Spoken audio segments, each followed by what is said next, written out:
1 दिसंबर को भगवानपुर क्षेत्र के चांद कॉलोनी में अनाज की टंकी में मिले अज्ञात शव की घटना का एसएसपी हरिद्वार ने किया खुलासा। 4 आरोपियों को किया गिरफ्तार। आपको बता दें कि 1 दिसंबर को थाना भगवानपुर क्षेत्र अंतर्गत चांद कॉलोनी में लोहे की टंकी में मिले अज्ञात शव के मामले में एसएसपी हरिद्वार ने सोमवार को कोतवाली सिविल लाइन में खुलासा कर दिया है। साथ ही इस मामले में 4 आरोपियों को पुलिस के द्वारा गिरफ्तार किया गया है। थाना भगवानपुर अंतर्गत चांद कॉलोनी में 1 दिसंबर को किराए के मकान में लोहे की टंकी के अंदर एक अज्ञात शव मिला था। मकान मालिक की सूचना पर मौके पर पुलिस टीम पहुंची थी।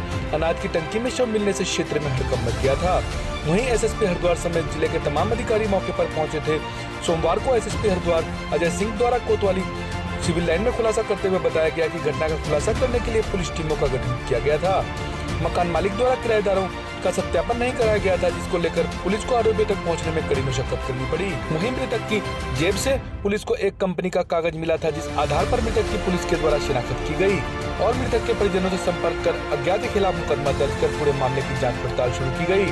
साथ ही साथ मृतक के मोबाइल से मिले नंबरों के आधार पर पुलिस टीम आरोपियों तक पहुंची, जिससे पता चला कि आरोपी घटना को अंजाम देने के बाद जयपुर, नोएडा, बुलंदशहर और गाजियाबाद अलग अलग शहरों में ठहरे हुए हैं। जिसके बाद पुलिस टीम के द्वारा 4 दिसंबर को घटना में संलिप्त अभियुक्तगण आजाद, नौशाद, गुलशन व एक नाबालिग किशोर को गिरफ्तार कर लिया गया है और माननीय न्यायालय के समक्ष चारों आरोपियों को पेश किया जा रहा है। एसएसपी हरिद्वार अजय सिंह ने बताया कि चारों आरोपियों ने रुपयों के लेन देन को लेकर घटना को अंजाम दिया था। 27 नवंबर की रात्रि को आरोपियों द्वारा घटना को अंजाम दिया गया था और 28 नवंबर को शव को छुपाने के लिए कस्बा भगवानपुर से अनाज की बड़ी टंकी लाकर शव को टंकी में छुपा दिया गया था और चारों आरोपी मकान खाली कर मौके से फरार हो गए थे, जिन्हें पुलिस के द्वारा गिरफ्तार कर लिया गया है। वहीं घटना का खुलासा करने वाली पुलिस टीम को एसएसपी हरिद्वार ने 25,000 रुपए का नगद इनाम देने की घोषणा की है। साथ ही साथ हत्या की घटना को अंजाम देने वाले 4 आरोपियों में एक महिला आरोपी और एक नाबालिग आरोपी भी शामिल हैं।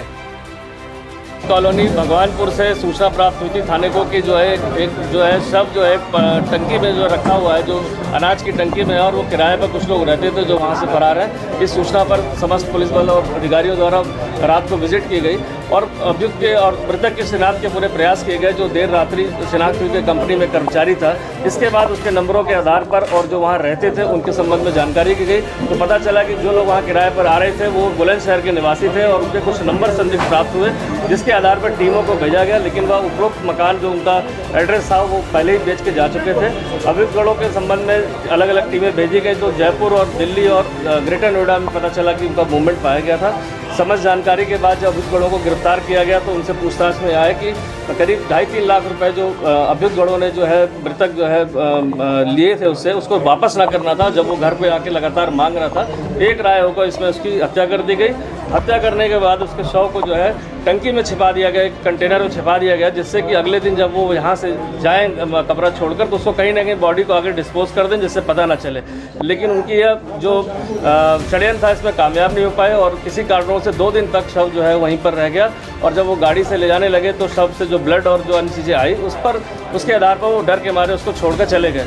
तो इसके बाद पूछताछ में सब चीज़ें आई कि पैसे वापस ना करने पड़े जो विक्टिम से लिए गए थे, जो मृतक था। इस कारण से एक राय होकर मारा गया। इसमें 3 लोग इसमें जो 4 लोग की गिरफ्तारी हुई, इसमें 3 लोग जो नौशाद, आज़ाद और उसकी मदर है गुलशन है, साथ ही उसका एक छोटा भाई भी है जो नाबालिग है। इस कारण से उसका नाम नहीं बताया जा रहा है। और मृतक से जो पैसे लिए गए थे जो उसमें से 1,10,000 रुपये बरामद भी हो गए हैं। साथ ही साथ मोबाइल फ़ोन और कुछ डॉक्यूमेंट्स भी मिले हैं जो पूरे घटनाक्रम से जो कनेक्टेड हुए हैं। अकाउंट्स की डिटेल से भी पता चला है कि किस तरह से ट्रांजैक्शन हुआ था। तो समस्त घटनाक्रम का पर्दाफाश हो चुकी। सनसनीखेज वारदात थी।